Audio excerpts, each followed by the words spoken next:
Hi, good morning guys. Nagluto ako ng ginataan ngayong umaga.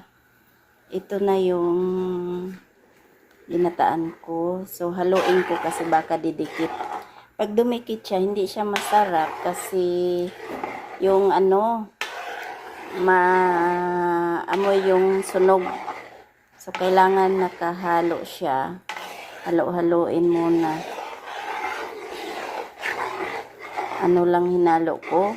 Yung gabi na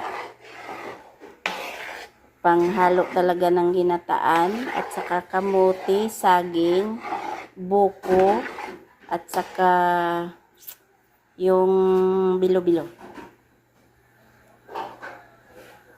Wala lang, kami lang man kakain nito guys. Kung may manghingi, yun, pinapakain din namin.